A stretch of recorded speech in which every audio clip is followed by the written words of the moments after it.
Welcome back, fellow armchair generals. This is Gamer 1745 here with my continuing playthrough of Hearts of Iron 3 with Black Ice 8.6 and a huge number of other submods. Okay, we're continuing just where we left off in the last episode and didn't talk much about this, and I wanted to highlight this. Sort of one of my favorite heroes, David Frankfurter. Sort of quickly skip past. He killed Wilhelm Gustav. Don't know how big of an evil baddie he would have become had he lived. You know, would he have been one of the main guys in the docket with Goering and Hess and von Rundstedt and Speer and all the other guys, that in the main Nuremberg trial docket, or would he have just been some of the other guys hangers on? Don't know. But Wilhelm Gustav was he was the Nazi who was in charge of coordinating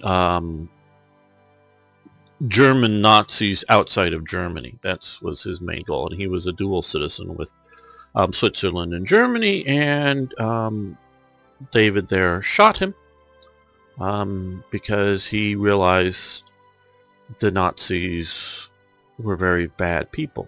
Even here in 1936. You say even 1936, well, not until 1938 does Kristallnacht even happen. So, how do I put this? Europe had long been anti-Semitic, okay, people? Different parts of Europe were more anti-Semitic than others. And one thing, I don't know if I've talked about this before, but New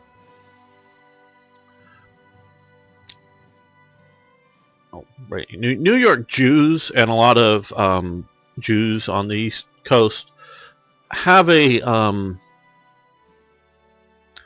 sort of a anti-Christian vibe to them because of the pogroms, because of their very real histories of, the Inquisition was started in Spain to deal with people that had claimed to converted to Christendom, both Jews and Muslims, but it was heavily focused on the Jews. And there were other mass killings and stuff going on through Europe's history. Now, it's been over a year now. I saw a really interesting interview with a sort of traditional conservative Jewish rabbi who's very plugged into New York. I mean, he's a New Yorker, but he's the sort of he's not like a Reformed Jew or whatever. Maybe he is. I don't know. Sorry, I'm not that well connected. But he has very well connected with those viewpoints, and so there's a strong movement particularly in the United States. I don't know how much of it is in Germany. From a lot of the Protestant churches, they do a lot of pilgrimages to the Holy Land, as they would call it, to Israel, and very much trying to plant themselves there as part of this. And it goes back to some of the Protestant views, which are a bit different than Catholic views. And a lot of these Jews all feel that this sort of Protestant movement is trying to convert them, trying to change them, that they're only being friendly to do that kind of stuff and don't trust them. Well, he's pointed out to some of these intellectual Jews, and these are, I mean that very much, well-educated Jews. Do you know that there has never been a pogrom against Jews done by Protestants? It hasn't happened. There is no Protestant pogrom, no Protestant, or I mean that doesn't mean that if you look back and look at some of the movies and before World War II, and some of the stuff dealing with post World War II, some of the stuff, dealing with anti-Semitism in America, that the sort of Anglo-American Protestant types are always accepting of Jews within their, traditionally, I'm looking back like the American Civil War era, the 18th century or whatever, that they were always, oh yeah, hey, you're Jewish, come on in and join our club, our social, elitist social club. Now, of course, those elitist social clubs would have kept out Catholics as well at the time. So religion was part of your defined group. So it's not that they have, and some of these, various Protestant groups are a bit different than the evangelicals that I was talking about that specifically focused on the Holy Land. It's not that there isn't a there isn't an anti-Semitism that was found, like they say in the pogroms, but they were sort of not us kind of stuff that could be sort of seen as anti-Semitism, keep them out of the country club or whatever. Some sort of bias against them. I'm not saying that there wasn't that, because there was. But there has never been this sort of pogrom in Europe or in America, in any of the Protestant countries, against Jews. It just has not happened. It is something that has only happened in Catholic countries. Some of you might not like this. So, hearing this, so you get places like the Netherlands that you never had it. Once it's become Protestant, again in England, once England becomes Protestant, now that's after Henry VIII's time, because if you look back during Richard the Lionheart, who actually worked, I think, once or twice to protect Jews in England, but the locals were, killing them off, and there was one sort of besieged castle that the Jews had took over to try to save themselves or something. I don't remember the details of it. So, it's happened in England, but that was well before Protestantism even existed. So it's something that doesn't happen with the Protestants. So, but going back for a long time now, in Europe, there has been anti-Semitism, and which it gets to the point of mass killings. Now, you can also look at like the revocation of the Edict of Nancy, Edict of Nantes, Louis the 14th or Louis the 13th, I forget which Louis, in there, which had been a toleration of Protestants, and that was revoked, and they, did mass killings of, like maybe, I don't know, 10,000, 30,000 Protestants killed in Paris or something. I mean, mass killings of people in the Middle Ages over the religion. So, and of course, during the 30 Years' War, there was also the Protestants going out and killing everybody in Catholic towns too. It's not one side's better than the other on the killing thing, but it's just, this has gone on in history, and killing unwanted groups. So the Jews have known this, have faced this, have dealt with this for a long time. So is Nazism something different than what's sort of been going on?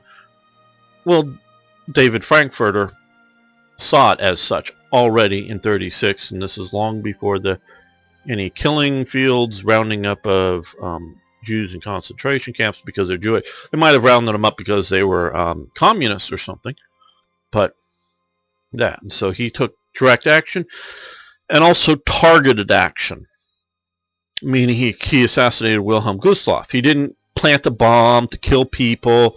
He didn't, like when I'm making this now, it's just after, a day or so after now, day plus, the latest London attacks by the Islamic,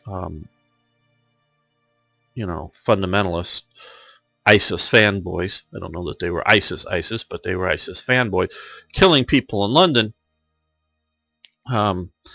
That's not what this guy did. He didn't go just attack random Nazis somewhere. He went to attack the leadership, very directed. He assassinated, and basically then just gave himself up to the police. I may have even covered some of the details a bit more in there. for his rest. He didn't run and hide, didn't threaten the police, didn't try to break down society. And so, he saw the war coming and decided to take action. Again, I'm not advocating anybody else sees the war coming against any other group and goes takes action. That's a very bad thing and can have bad unintended consequences. Oh man, I'm blanking on the name of the Jew who killed the German diplomat in Paris that caused Kristallnacht. Would he have done it if he realized Kristallnacht was going to be the response? I don't know. But the interesting thing here, on February 27th, 1945, as Germany neared collapse, Frankfurters appealed and was granted a pardon. He was released but forced to leave Switzerland. So they let him out once even the Swiss realized that this was, especially once, and this was, they were finding concentration or death camps by this time, but that was still before, Germany had fully surrendered, that they knew this kind of stuff. So that's why he's one of my heroes. Okay, now, wanted to talk about this. Recently read the book Hitler's Compromises. Forget the author. It's on Yahoo. If you're really interested, poke again, and I'll supply a link on the description below here. Really good book. Talked about how Hitler compromised with the Germans of the right types. Hitler very much himself tried to never go beyond what popular sentiment in Germany would accept, so that he wouldn't push the people too far. He was looking for permanent Nazism, permanent National Socialism. It is an extreme ideology, and it is sort of race is religion to a point. And I don't think I'm overstating that, but it's not the completeness of it, of the National Socialist ideology. This is why we've debated sometimes, is Nazism and fascism the same thing? They more or less, and only in some minor details, economically are different. And if you come from a Marxist viewpoint, and I don't mean if you're a communist or a socialist, I mean a Marxist viewpoint, because Marxism sees human relations in economic terms as the primary action. And it's taught in schools. And a lot of conservatives believe in it. A lot of conservatives look for governmental systems and economic systems that maximize the economic benefits for society, not just for themselves, but for society. And so they look at how to judge things as in economics. Okay. Still remember, and I know I commented in a different series about Donna Brazil talking about voters who voted for Trump, or who might be voting for Trump, this was during the election, voting against their own economic interest, because she was seeing them in terms of their economic interest being the primary thing, where a lot of these American voters have just rejected a lot of the social, in my opinion, nonsense. How many genders are there, people? How many are there? And you're all thinking, I don't know. There's two. There's two genders. Okay, that's all there is.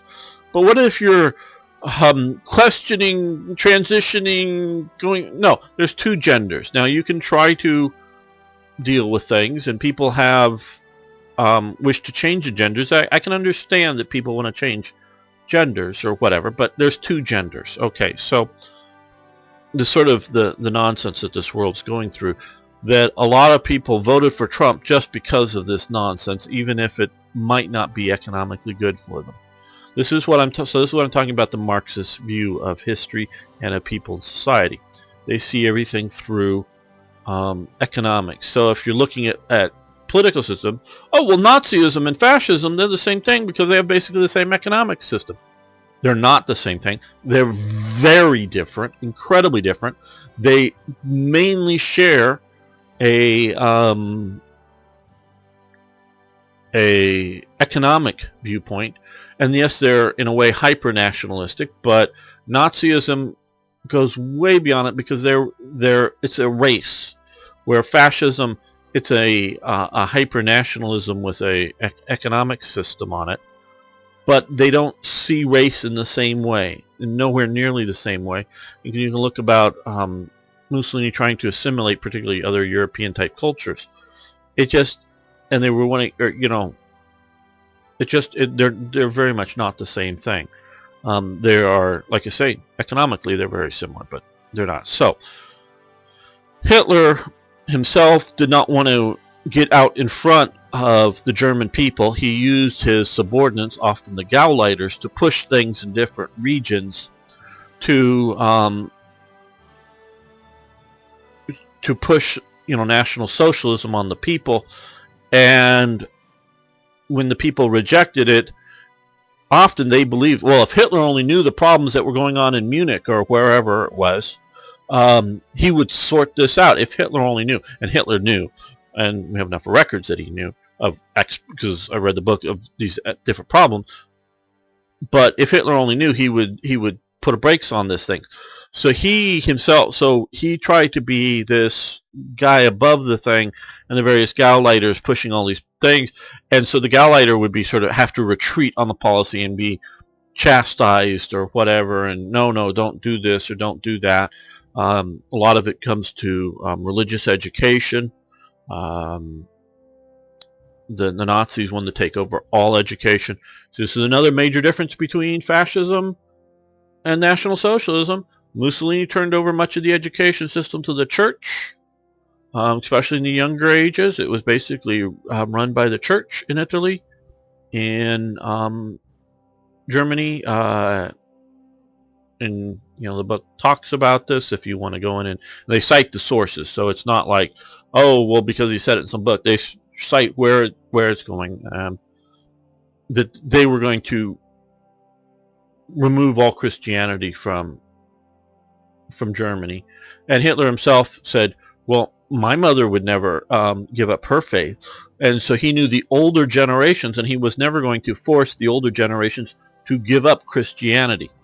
He was going to erode it with the younger generations and let the older generations naturally die out, and that's how Christianity was going to die out in Germany. So it wasn't going to be, oh, you still believe in Jesus, you're going to some camp. No, it was just going to happen over time. And so a lot of that stuff was going on. And I would change this national unity way, if I was rebuilding it down to probably about 80%, starting for Third Reich events now, as I've become better informed about what was going on. And stuff. So Hitler, to the right types. Now, also he would started this before he came to power, and once he came to power, when he could isolate a group from society, and society would agree that that group was abnormal, was a problem group, then society would let him deal with them, like the communists after the Reichstag fire, and that type of thing. So once you got the group isolated, then society would let Hitler go in and do it. So Hitler ruled, with an iron fist outside of Germany. Hitler ruled with an iron fist with these small groups that he isolated. But for the general German people, and this they talk about it up until the end of the war, various mass protests that got, and they're still trying to find records on some of these things, because a lot of stuff was just destroyed in the war. Firebombings do that to cities. So they're, excuse me, just getting a drink. So they're still doing research on some of these various protests that they're still digging out. And a lot of people, well, there was a big cover-up. There was also a post-war cover-up by the Germans themselves, because they didn't want to acknowledge that there were often led by the church, but not always, that if you stood up to um, the Nazis, they would back down on almost every single case. And so if you acknowledge that if the German people just rejected some of this Nazi stuff, Hitler would have backed down. So it makes the average German much more culpable. It's like they weren't arresting Jews married to Christians, particularly Jewish men married to Christian women. They weren't arresting them. It became illegal to marry, but if you were already married, they weren't arresting them and sending off to camps. They would pressure, they would haul the wives into the police departments at random times and pressure them, maybe even hold them there for a day. Though sometimes they were told to sit and wait in the waiting room, and if the wife, there's at least one recorded case where the wife was, or they maybe going to get my husband while they're holding me, and she just left, and no one stopped her from leaving, and she went home. No, her husband was still fine. So the Jews that were married to the Christians, and the Christian women would not divorce them, would not go to the social pressure. They weren't taken off to the camps. Then towards, I think it says 44. Again, as you know me, I'm not very good on details on this, but it was sort of late in the war, late 44, maybe early 45 or something. We're closing sort of days. In the Berlin area, a bunch of these Jewish men were rounded up. All the Jewish women, or the Christian women, came and protested on the major streets and just wouldn't go away. Just, I presume, go home at night or something, but would protest. And after a number of days, 20, 30 days or whatever it was, they were just rounded up to check their IDs, and they were all released.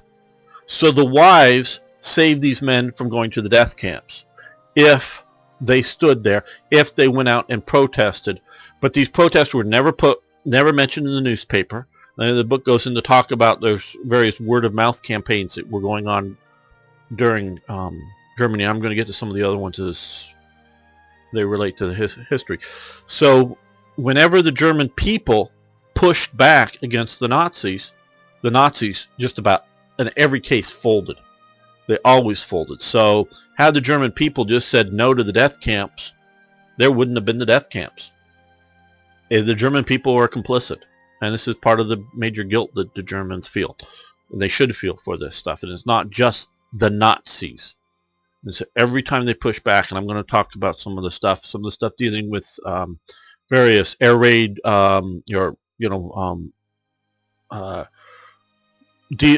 measures taken because of the various bombings of cities and things. We'll get to that when we get there. This book talks about how the government had to back down. So we can send in the security police, which would get us much higher revolt risk, but we'll get a big goon squad event, I presume of fascist militia, proved IC. We can build police buildings, which will put, we'll get to all these, one of these building types around that reduce the things. But the historical thing, the thing that they did do, was appease them. This is the most historically accurate choice for Germany in this game of these three types. And let's just, you can see now the revolt risk Germany is currently feeling. If it wasn't for all those SA units, most of the country would be, the orange sort of color. You can see what I think is going on here, these little sort of pre-Civil War revolts that are going on in Spain because of whatever measures. So we currently are under a considerable revolt risk on this. The SA is really helping it, but we're going to, I want to make sure it's the right one, appease them, because that's the historical one. So if you want to play Germany as the most correct historically, that's the thing. Okay. Also most correctly is heavy aircraft. Light aircraft sort of represents sort of like the zero, everything, extreme down for lightness and maneuverability and low weight. The heavier aircraft is, the idea of putting armor, for the back of the seat, because that's mostly where you're sort of shot at in dogfights or whatever. Selected armor and those kind of things for heavier aircraft. Gasoline engines versus diesel engines. The Germans mostly used gasoline engines for their tanks. And welded armor, which is sort of the better quality, but though that isn't exclusive, but it was mostly welded type armor. Represents the German tanks, so that's the most historical and some of the better choices here. The NSKK, which had started out as part of the SA, gotten out from under the SA just at about the time of the the Night of the Long Knives, the Rome Putsch, whatever you want to call it, where they, Hitler had Rome killed. So they sort of got out and were already independent at that time. And started out very much as a, motorized SA, mostly just trucks to get the SA to go to, campaigning in various elections. But it becomes, and we'll talk about this more, sort of all kinds of things. It becomes a training center for drivers, commercial or military or other types of drivers. It functions as like the AAA in America, the Automobiles Association of America, and there's similar things in many other countries. It functions as that. They function literally as road police, as a police force, motorcycle cops pulling you over, doing, traffic direction. So they had police functions. They were still very much a National Socialist political organization as well, too. So it was sort of all-encompassing motorization. So we're going to do that. This just talks about them. Units of the Third Reich mod, you will get UTR units from Black Ice, VET or UTRs, VET OBs, okay. Oh, now we have to, because we've appeased them, have a much, much bigger consumer goods budget.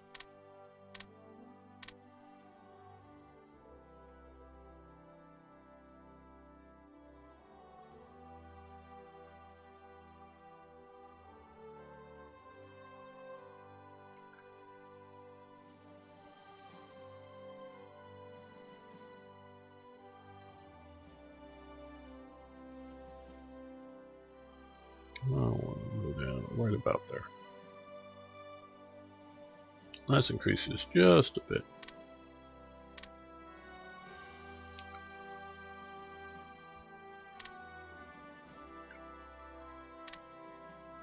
And now that we've appeased them, revolt risk, you can see we are mostly green.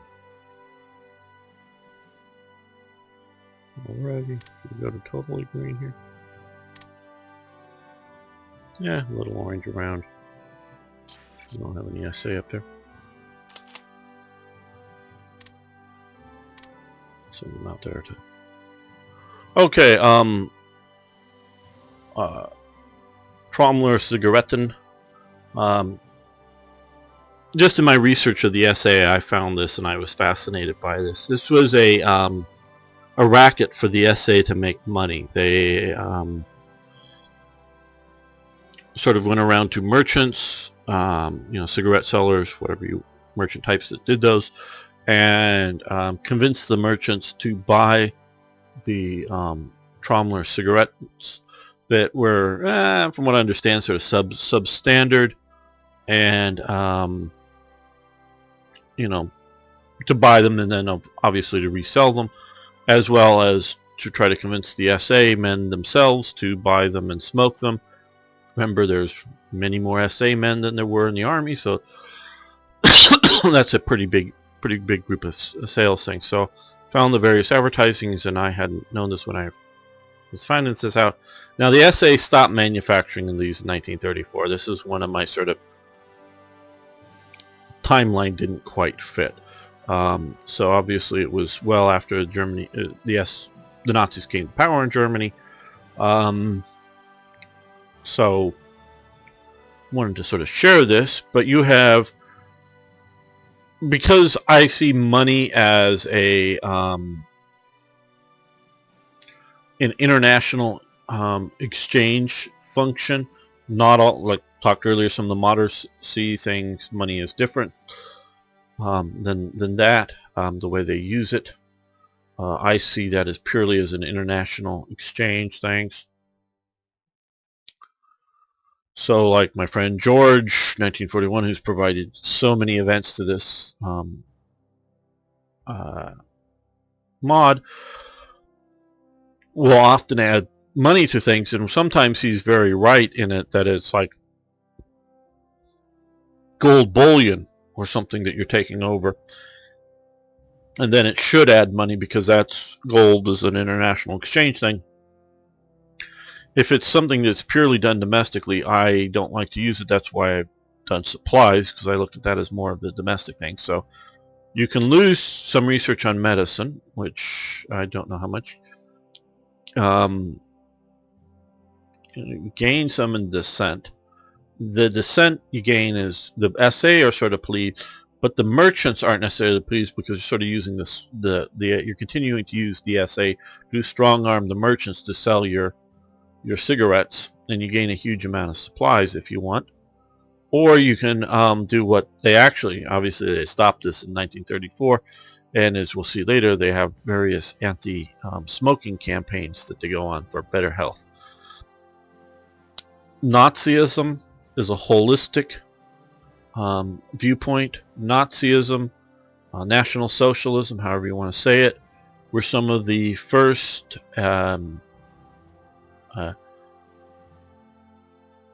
Greens out there, if you will, the first environmentalists.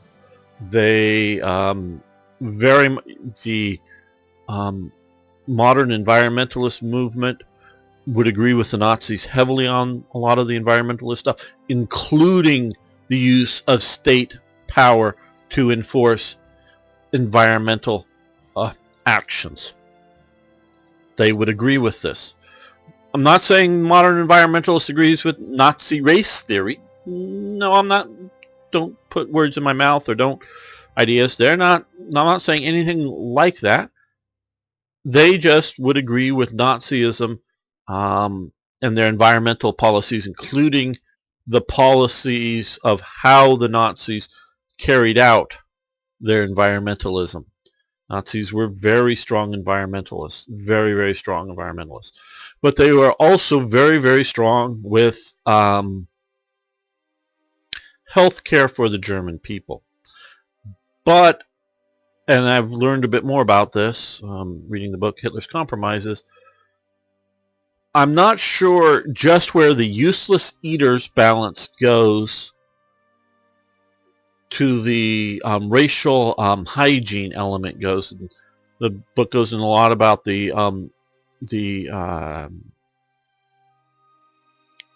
euthanasia programs that the Nazis carried out, and you know, it's sort of chilling that people that were going to be taken away to be killed would go around to their neighbors and say goodbye to them, and people were, because you know, this was before the war, because they're going off to the crematoriums to be killed because they're useless eaters, and they, you know, were marked for death. And some of the protests got some of that shut down. Mostly, though, it got it moved around. Now, what sort of finally got the most of the euthanasia shut down, part of it they claim was that they hit some of their target numbers of you know, 30,000 or more killed. Again, my numbers aren't solid, I just don't remember, but they killed lots of people that were useless eaters. But part of it was the war itself, and the feeling that, are the war wounded going to be killed off in the euthanasia programs because they're now useless eaters? I had always, and a lot of the very early focus were on the either mentally deficient. Now that could, of course, be a, you know, PTSD type people post-war that are, mental problems from being in the war. But the mentally deficient, they were heavily done this, and also the genetically deficient, those that were thought to have genetic, problems that there from birth.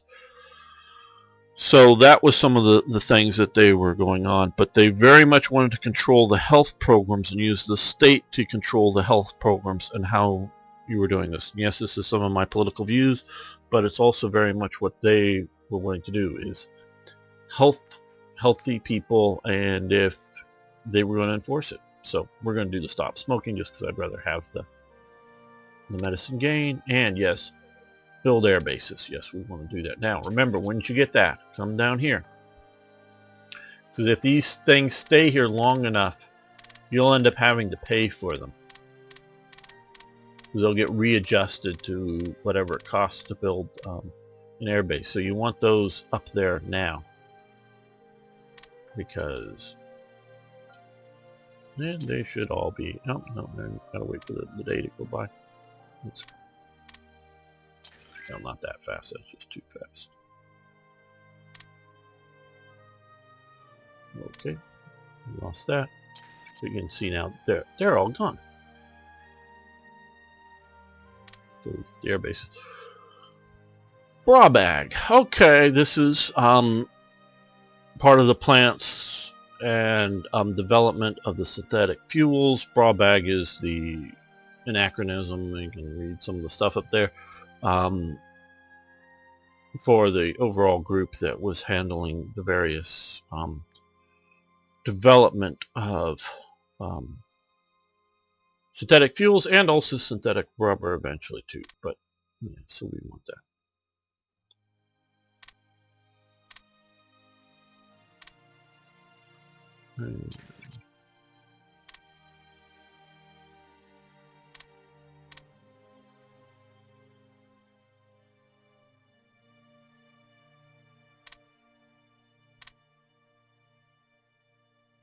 Rare materials.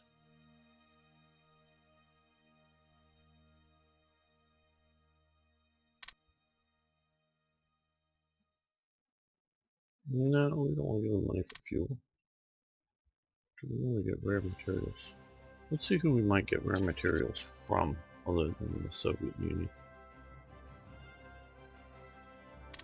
Well, we like Italy.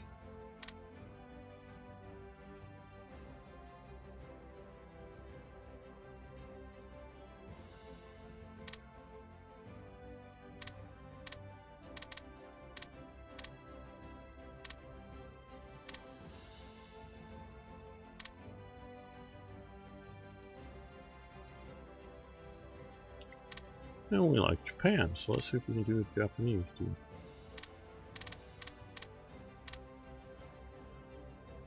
Just sort of incrementally a little bit there.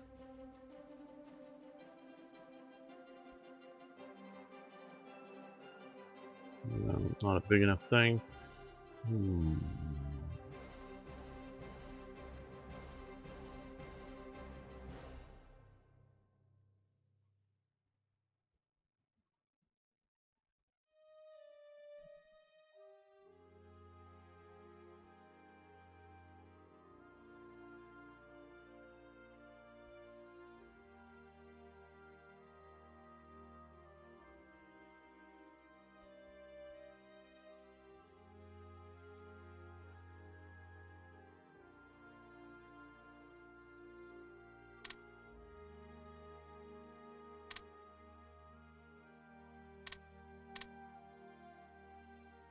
They have, okay, 41.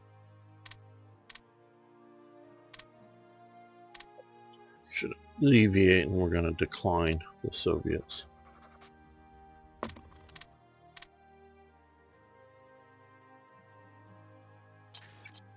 Okay, also, here is our Lebensraum, sort of introductory event to Tanganyika. Now, I know some of the other mods have included similar things. Not exactly sure, because partially I'm presuming it's because I've sort of stepped away from, and of course, the Winter Olympics. We get a little relation bonus with all the participants. Because I've stepped away from modding the Hearts of Iron 3 that they've sort of stepped in. But one of my good friends, I was going through the stuff and I painfully going through it. They added a nice little event that to add the organization tote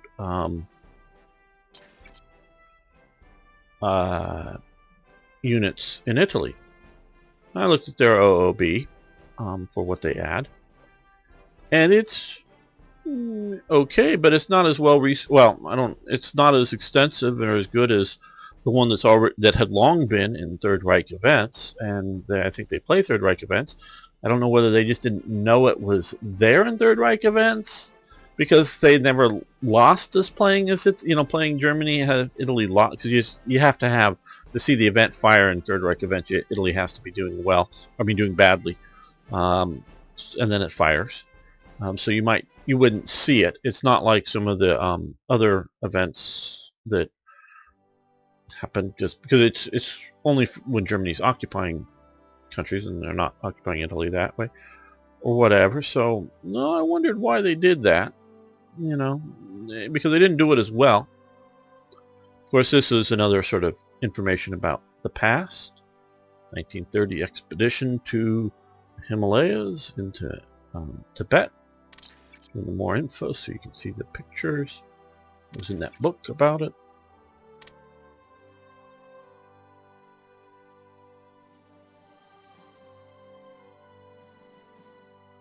Well, they've done that, and then they've done some other events.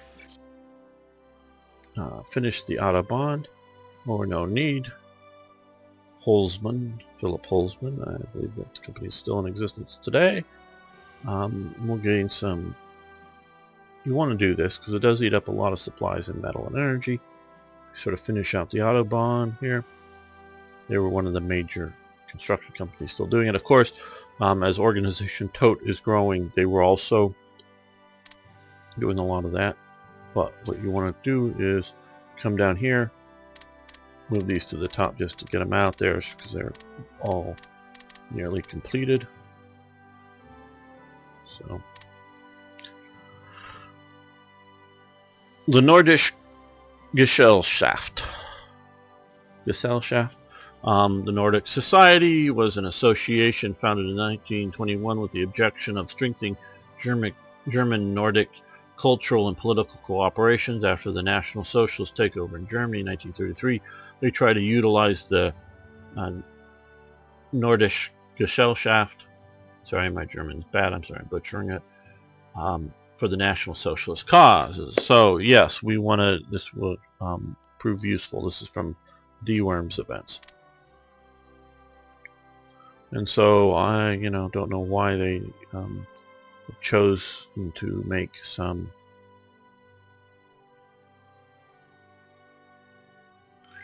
national highways, high popularity. We've now gotten with that. Sort of duplicating look at the cooldown until August. Yeah, we don't want to do any of these.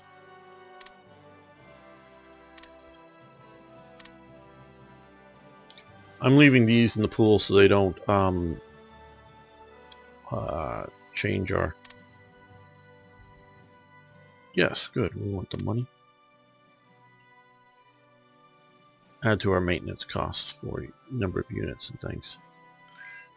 As you saw briefly flash up there, the roads are put down. Supplies for money, good.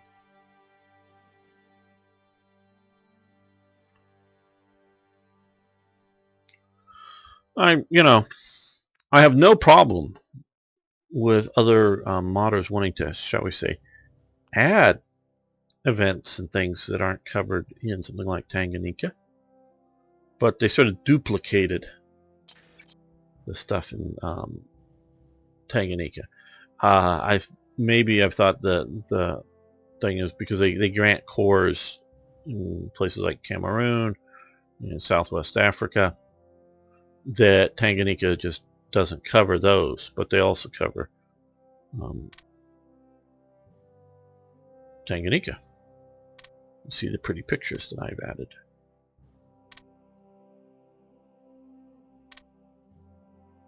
Period picture of the ship. That ship, I believe, is still out on. It's a pre-World War I ship. Forget the name of it. Still out on Lake Tanganyika to this day, operating. I haven't gotten a new one yet. That's Lake Victoria. All pictures Kilimanjaro, the permanent snow there in Africa. I think all the places in Ethiopia. The snow melts in summer. Okay, Prabag, Magdeburg.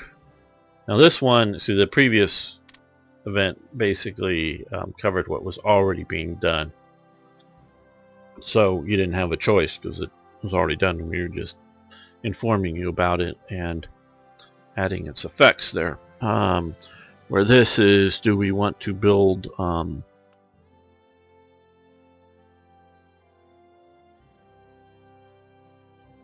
this? So we've gained the oil rig and rare extractions and get some rare minerals or not for the costs of all of that.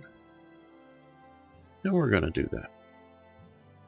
You lose the energy because that's the coal being converted over into